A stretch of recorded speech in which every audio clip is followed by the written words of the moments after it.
Saludos y bendiciones, queridos hermanos, esperando en el Señor que todos estén bien en sus cuerpos, en sus espíritus y también en sus casas. En esta ocasión vamos a compartir con ustedes la enseñanza correspondiente al día de hoy, bajo el tema un procedimiento quirúrgico que tiene su base en Hebreos 4:12, particularmente en la frase más cortante que toda espada de dos filos. En espera que este estudio sea de bendición para usted, vamos a compartir la enseñanza, un procedimiento quirúrgico.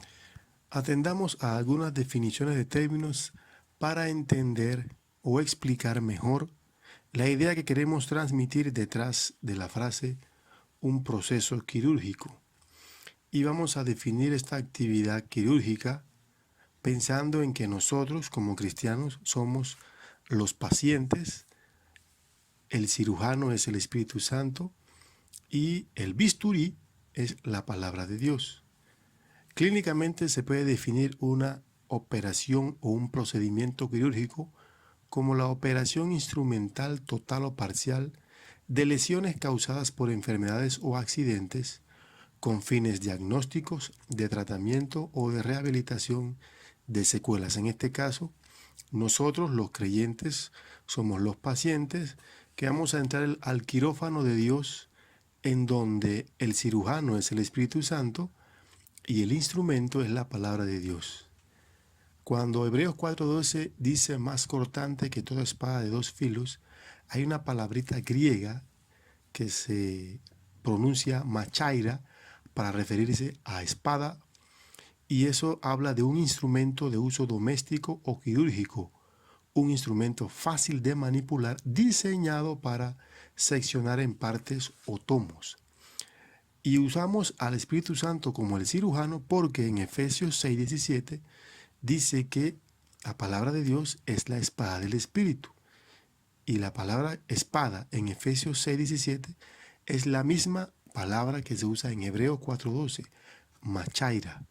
Así que por eso podemos construir que la obra de la palabra de Dios en nuestra vida es la actividad que hace el Espíritu Santo valiéndose de la palabra para curar en nosotros, corregir en nosotros, diagnosticar incluso lesiones causadas por enfermedades o accidentes y proponer el tratamiento para nuestra propia vida. Entonces, atendiendo a eso, encontramos que nosotros somos los que vamos a ser intervenidos quirúrgicamente por el Espíritu Santo valiéndose de la palabra del Señor. Y esa idea la vamos a tener en mente durante todo este estudio. Bienvenidos entonces al quirófano de Dios. A continuación, entonces, hermanos, vamos a ver actividades quirúrgicas del Espíritu Santo con su espada. La espada del Espíritu es la palabra de Dios. Vamos a ver cómo el Espíritu Santo, como el médico cirujano, interviene en nuestra vida valiéndose de su palabra para que nosotros podamos ser curados, corregidos, ordenados, transformados de acuerdo al propósito de Dios para nuestro bien. Veamos la primera intervención quirúrgica del Espíritu Santo valiéndose de la palabra del Señor. Escudriñar el corazón, escudriñar nuestro corazón. Para lo cual vamos a valernos de Jeremías 17, 9 y 10 y primera de Corintios 2, 10 y 11. Jeremías 17 dice: engañoso es el corazón más que todas las cosas y perverso. ¿Quién lo conocerá? Yo Jehová, que escudriño la mente, que pruebo el corazón, para dar a cada uno según su camino, según el fruto de sus obras. Y primera de Corintios dice: pero Dios nos las reveló a nosotros por el Espíritu, porque el Espíritu todo lo escudriña, aún lo profundo de Dios. Porque ¿quién de los hombres sabe las cosas del hombre, sino el Espíritu del hombre que está en él? Así tampoco nadie conoció las cosas de Dios, sino el Espíritu de Dios. Hermanos, normalmente nosotros tenemos la tendencia a desarrollar un concepto muy elevado de nosotros mismos, tal cual dice Romanos 12:3. Que ninguno tenga más alto concepto de sí que el que debe tener, sino que piense de sí con cordura. La tendencia nuestra es a compararnos con modelos equivocados, es decir, con otras personas no tan virtuosas como nosotros. Somos muy propensos a aplicar el siguiente refrán: mal de otros, consuelo de tontos. ¿Qué quiere decir? Que yo busco a alguien que está peor que yo para consolarme por mi estado. También somos muy propensos a valernos de corazonadas para la toma de decisiones, o en el peor de los casos decimos: es que si el corazón te lo confirma, debe ser lo correcto. Debes escuchar tu corazón. No hay mejor guía. Nuestro corazón, hermanos, en verdad tiene tumores malignos, y tiene 2 tumores malignos según Jeremías. Esos tumores son cancerosos y deben ser extirpados. ¿Cuáles son? Un tumor es el engaño y el otro es la perversidad. La naturaleza de nuestro corazón humano, engañoso y perverso, requiere la acción quirúrgica del Espíritu Santo, el cual, valiéndose de la palabra de Dios, escudriña nuestro interior con el fin de evaluarlo, revelarlo y corregirlo. Las 2 palabras que usa el Señor para describir nuestro corazón no gozan de popularidad en medio de una cultura centrada en la fe, en la bondad humana para lograr los cambios que el mundo necesita. Por la naturaleza misma de nuestro corazón, quedamos descalificados para producir cualquier cambio real, a menos que nuestros corazones hayan sido transformados por el poder de la palabra de Dios. El Salmo 139, 23 dice: examíname, oh Dios, y conoce mi corazón. Hermanos, es de menor importancia toda evaluación que los demás hagan de nosotros, pero es de vital importancia nuestra respuesta a la evaluación que el Señor hace de nuestro corazón. Otra acción quirúrgica que hace el Espíritu Santo en nuestro corazón es acomodar lo espiritual a lo espiritual. Como dice 1 Corintios 2, 12 y 13. Y nosotros no hemos recibido el espíritu del mundo, sino el espíritu que proviene de Dios, para que sepamos lo que Dios nos ha concedido, lo cual también hablamos no con palabras enseñadas por sabiduría humana, sino con las que enseña el Espíritu, acomodando lo espiritual a lo espiritual. Hermanos, el espíritu del mundo es diabólico, y podemos verlo en Juan 14:30, Efesios 2:2 y 1 de Juan 5:19. Ese espíritu del mundo que es diabólico siempre buscará una manera de desarrollar su objetivo principal, es decir, hacernos dioses nosotros mismos, como se lo dijo Satanás a Eva en Génesis 3, capítulo 5. La sabiduría humana, la sabiduría de este mundo, por muy exaltada que sea en este tiempo, no tiene la capacidad quirúrgica de la palabra de Dios. De hecho, la sabiduría de este mundo es insensatez para con Dios. Saber entonces lo que Dios nos ha concedido en Cristo es fundamental para vivir el proceso de crecimiento y transformación espiritual. El ejercicio del Espíritu Santo en nuestras vidas y su vinculación con la Escritura es fundamental para entender cómo y cuándo está obrando o está operando el Espíritu de Dios. No se puede hablar del mover del Espíritu de Dios sin considerar esa acción y su armonía o relación con la palabra escrita de Dios. En esto no hay contradicción. Es el Espíritu de Dios que con su palabra llega a donde la voz de un predicador o maestro de la Biblia jamás podrá llegar, acomodando lo espiritual a la espiritual. En Mateo 6:17, cuando el Señor Jesús preguntó: ¿quién dicen los hombres que soy yo? Y luego le pregunta a los discípulos: ¿quién decís vosotros que soy yo? Mateo respondió: tú eres el Cristo, el Hijo del Dios viviente. Y Jesús le responde a Mateo la siguiente frase. Entre otras cosas le dijo: que esto no te lo reveló carne ni sangre, sino mi Padre que está en los cielos. Esta declaración de Mateo 16:17 es una clara muestra de esa acción que hace el Espíritu Santo acomodando lo espiritual a lo espiritual. Lo mismo hizo Jesús con 2 de sus discípulos camino a Maús en Lucas 24:32, cuando por medio de la Escritura les abrió el entendimiento, comprendieron la Escritura para poder asimilar todo lo que de Jesús decían las Escrituras. Esta función la hace el Espíritu Santo, tomando la palabra de Dios iluminando nuestro entendimiento para que comprendamos y entonces la aplica a nuestra necesidad. Esto es acomodar lo espiritual a lo espiritual. Una tercera operación quirúrgica y no menos importante que hace el Espíritu Santo en nuestro corazón es enseñar con precisión sobre Jesús. Y para eso nos vamos a valer de Juan 16, 3, 15 y primera de Juan 2, 20 y 27. Juan 16, 13 al 15 dice: pero cuando venga el Espíritu de verdad, Él los guiará a toda la verdad, porque no hablará por su propia cuenta, sino que hablará todo lo que oyere y os hará saber las cosas que habrán de venir. Él me glorificará, porque tomará de lo mío y os lo hará saber. Todo lo que tiene el Padre es mío, por eso dije que tomará de lo mío y os lo hará saber. Y vamos a primera de Juan 2, 20 y 27 y leemos que dice: pero vosotros tenéis la unción del Santo y conocéis todas las cosas. Pero la unción que vosotros recibisteis de Él permanece en vosotros y no tenéis necesidad de que nadie os enseñe, así como la unción misma os enseña todas las cosas y es verdadera y no es mentira. Según ella os ha enseñado, permaneced en Él. Jesús siempre enseñó que las Escrituras hablaban de Él y lo que haría el Espíritu Santo sería usar las Escrituras para seguir mostrándoles a los creyentes quién es Jesús. Esa tarea ha sido permanente a lo largo de toda la historia de la Iglesia en todo el mundo. El Señor ha dado dones de enseñanza a muchos de sus hijos a lo largo de la historia de la Iglesia, pero esto no hace que sean ellos los únicos que son usados por el Espíritu Santo para aprender de la palabra de Dios. Uno de los mayores ataques que se darían en los postreros días irían dirigidos hacia la persona de Jesús, como enseña en 1 de Juan 2, 18 y 19. El mundo respondería de muchas maneras a la pregunta: ¿quién eres, Señor? Pero los creyentes hemos recibido la unción que nos enseña acerca de Jesús por medio de la Escritura.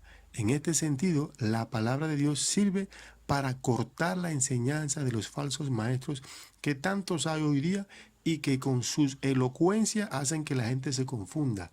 Pero un creyente tiene al Espíritu Santo como unción de Dios para ser guiado a toda verdad, de manera tal de que con la Escritura se pueda poner a prueba la enseñanza de cualquier maestro. Y esto es una obra muy importante que hace el Espíritu Santo hoy día: enseñar con precisión sobre Jesús. El que quiere hacer la voluntad de Dios, dijo Jesús, conocerá si la doctrina que yo hablo es mía o hablo por mi propia cuenta. Entonces, todo el que tiene el Espíritu de Dios puede darse cuenta cuando está frente a un falso maestro, pero eso sí, valiéndose de la Escritura, para que nosotros tengamos claridad acerca de lo que la Escritura nos enseña de Jesús. Entonces, a manera de conclusión, tenemos que la acción quirúrgica de la palabra de Dios implica escudriñar el corazón, acomodar lo espiritual a lo espiritual y enseñar con precisión sobre Jesús. Estas tres acciones quirúrgicas las realiza el Espíritu Santo valiéndose de la palabra del Señor en cada uno de los corazones de los creyentes. ¿Cómo sería entonces una aplicación para la tarea quirúrgica de escudriñar que hace el Espíritu Santo valiéndose de la palabra de Dios? Muy bien. Por ejemplo, aprenderemos una verdad, desarrollaremos un autoexamen y atenderemos a una propuesta basándonos en el Salmo 139, en pasajes de 1 de Corintios, y terminamos con el último versículo del Salmo 139. La verdad que nos enseña el Salmo 139, versos 2, 3 y 4. Y el verso dice: has entendido desde lejos mis pensamientos, has escudriñado mi andar y mi reposo, pues aún no está la palabra en mi boca, y he aquí, oh Jehová, tú la sabes toda. ¿Cuál es la gran verdad que hay aquí? La omnisciencia de Dios. Él conoce todo de nosotros. Luego vamos a ver un autoexamen. El apóstol Pablo en 1 y 2 de Corinto llama a ese autoexamen. Y en el 11:31 de 1 de Corintios dice: si pues nos examinásemos a nosotros mismos, no seríamos juzgados. Y luego en la 2 de Corintios dice: examinaos a vosotros mismos si estáis en la fe. Probaos a vosotros mismos. ¿Cuál es el parámetro para este autoexamen? Entonces usted y yo tenemos que decidir si lo vamos a hacer en base a algo subjetivo, es decir, cómo nos sentimos delante de Dios, o en base a algo objetivo, cómo yo estoy delante de Dios de acuerdo a su palabra. Atendiendo entonces a que Dios nos conoce, de que Dios es omnisciente en nuestros pensamientos, sentimientos y palabras que aún no hemos dicho siquiera, el Señor nos llama a que estemos examinándolos constantemente. Y si aún así creemos que el autoexamen nuestro no es suficiente, entonces hacemos lo que dice el Salmo 139 en los últimos 2 versículos, donde dice: examíname, oh Dios, y conoce mi corazón. Pruébame y conoce mis pensamientos. Ve si hay en mí camino de perversidad y guíame por el camino eterno. Y si usted observa el Salmo con claridad, en estos 2 versículos se dará cuenta que se parece mucho a una cita con un doctor. En este caso, el doctor es el Espíritu Santo. Y le decimos al doctor: necesito que me examine, como dice el Salmo. Luego le decimos: doctor, dígame la verdad, como dice el Señor. Ve si hay en mí camino de perversidad. Y al final le decimos: necesito un buen tratamiento. Y el Salmo dice: guíame en el camino eterno. ¿Ya ven que se parece a una cita médica? Esto es una manera de aplicar la acción de escudriñar que hace el Espíritu Santo en nuestra vida. Ahora veamos una aplicación para acomodar lo espiritual a lo espiritual, tal como dice 1 Corintios 2:13. Por ejemplo, en Romanos 6:4 hay una verdad espiritual que dice: somos sepultados juntamente con Él para muerte por el bautismo, a fin de que como Cristo resucitó de los muertos por la gloria del Padre, así también nosotros andemos en vida nueva. Esta es, la gran verdad espiritual. Usted y yo hemos sido sepultados y resucitados con Cristo para que andemos en vida nueva. Y el mismo pasaje de Romanos 6 nos da una idea de cómo esa verdad espiritual se aplica a una práctica o hábito espiritual. Cuando en el verso 12 y 13 del mismo capítulo 6 de Romanos dice: no reine pues el pecado en vuestro cuerpo mortal, de modo que lo obedezcáis en sus concupiscencias. Ni tampoco presentéis vuestros miembros al pecado como instrumentos de iniquidad, sino presentaos vosotros mismos a Dios como vivos de entre los muertos, y vuestros miembros a Dios como instrumentos de justicia. ¿Cómo es acomodar lo espiritual a lo espiritual? Bueno, hay una verdad espiritual que usted y yo estamos identificados con Cristo en su muerte y resurrección para que andemos en vida nueva. ¿Y eso cómo se traduce concretamente? Pues bien, los miembros de mi cuerpo, manos, ojos, pies, boca, ojo, todo lo demás, debe ser presentado a Dios como instrumento vivo, miembros para servir a la justicia. Esa es una forma concreta de aplicar una verdad espiritual para desarrollar un hábito espiritual. Acomodar lo espiritual a lo espiritual. En esto debe haber coherencia. Usted y yo no debemos creer una cosa y andar haciendo otra totalmente incoherente con lo que creemos, porque eso evidenciaría que tenemos una ausencia de conexión entre la iluminación que hace el Espíritu Santo en nosotros y la práctica de esa verdad que hemos descubierto por la iluminación del Espíritu Santo. Entonces es posible que dentro de nosotros se esté produciendo una especie de cortocircuito si no hay coherencia entre la verdad espiritual que confesamos con la boca y la acción coherente de nuestra propia vida. Hay otro modelo también de aplicación de acomodar lo espiritual a lo espiritual en cuanto a los rangos. Si usted ve un examen de laboratorio, usted se dará cuenta de que dependiendo del tipo de examen se establecen rangos, es decir, números entre lo mínimo y el máximo, y si el resultado de su examen de sangre o de lo que sea salió dentro del rango, usted está bien. Si sale fuera de ese rango, entonces el médico le dará el tratamiento correspondiente. En cuanto a nuestra vida espiritual, es lo mismo. Por ejemplo, hay un rango para medir nuestra espiritualidad. Está en Gálatas 5, 22 al 24 en relación a nuestro carácter. Y Gálatas dice: mas el fruto del Espíritu es amor, gozo, paz, paciencia, benignidad, bondad, fe, mansedumbre, templanza. Contra tales cosas no hay ley. Pero los que son de Cristo han crucificado la carne con sus pasiones y deseos. Este es un rango de espiritualidad. Si yo estoy dentro de ese rango, yo no tengo problema. Recibo la aprobación de Dios. Mi estado de salud espiritual es bueno cuando yo evidencio por mi carácter los frutos del Espíritu Santo y no estoy viviendo bajo el sometimiento de la carne con sus pasiones y deseos. Sin embargo, si yo estoy fuera de ese rango, entonces me puedo evaluar en base al rango de carnalidad que está en Gálatas 5, 19 al 21 y se manifiesta en prácticas, en acciones, en obras.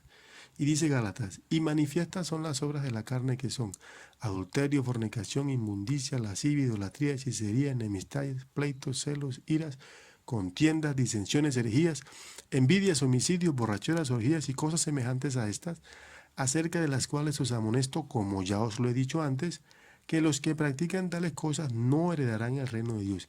Este es el rango de carnalidad. Y si usted y yo tenemos por hábito ser adúlteros, fornicarios, inmundos, lascivos, idólatras, hechiceros, pleitistas, celosos, contenciosos, andar haciendo divisiones, diciendo herejías, envidiándonos, haciendo homicidios, emborracheras, en orgías. Si usted y yo estamos dentro de esas prácticas, nuestro rango de carnalidad es muy alto, es altísimo. Es decir, usted y yo estamos fuera del rango de espiritualidad. Usted y yo estamos viviendo en la carne. Y eso es una manera de entender con claridad cómo está nuestro ser espiritual interior y cómo el Espíritu Santo, valiéndose de la palabra del Señor, nos pone en el lugar en donde realmente estamos. Y usted con esta diapositiva puede darse cuenta si está en el rango de espiritualidad o en el rango de carnalidad. Y usted sabrá si usted necesita tratamiento por causa de que usted está fuera del rango. Quiero decirle que el rango que Dios espera de usted y de mí es el rango de espiritualidad, que es el rango que evidencia la obra del Espíritu Santo en nuestra vida, la obra transformadora de nuestro carácter. Pero si usted y yo estamos en el rango de carnalidad, usted y yo necesitamos atención quirúrgica inmediata, porque estamos bien graves. Y es posible que tengamos que hacernos un autoexamen para darnos cuenta si realmente hemos nacido de nuevo. Veamos entonces una aplicación para enseñar con precisión sobre Jesús, valiéndonos de Juan 16, 13 al 15. Usted y yo seguimos a Cristo no por percepción, porque si seguimos a Cristo por percepción estaríamos siguiendo a Cristo en base al pensamiento humano. Y los hombres que han dicho de Cristo, bueno, Cristo es un concepto, otros han dicho un profeta, un maestro, un sabio, otros han dicho, bueno, eso del cristianismo es una herencia religiosa. Usted y yo debemos seguir a Cristo por revelación, es decir, lo que la Escritura dice de Cristo. Y por ejemplo, ¿qué dice la Escritura acerca de Cristo? Dice que Cristo es Dios encarnado, según Juan 1.14, que vino a salvar el mundo, según el mismo Evangelio y según San Juan capítulo 12, verso 34. Entonces, ¿cuál es la base para pensar, para presentar defensa ante la pregunta de quién es el Señor, o cómo es el Señor, o qué hizo el Señor, o dónde está el Señor, o cuándo viene Jesús? Usted y yo no debemos presentar defensa ante esas preguntas en base a percepción, es decir, en base a lo que la gente piensa, siente o dice. No, no, no, no, no. Usted y yo tenemos que responder a esa pregunta en base a la revelación, es decir, en base a lo que la Escritura dice.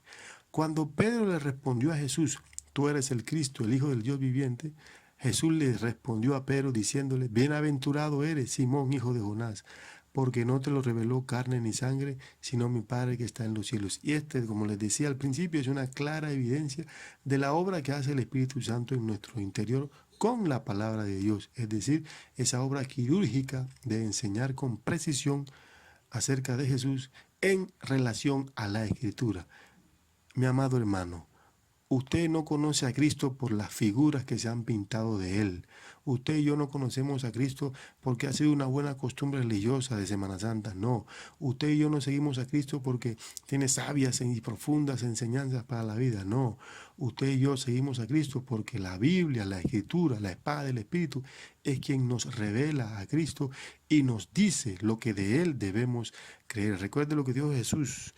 Escudriñad las Escrituras, porque a vosotros os parece que en ellas tenéis la vida eterna, y ellas son las que dan testimonio de mí.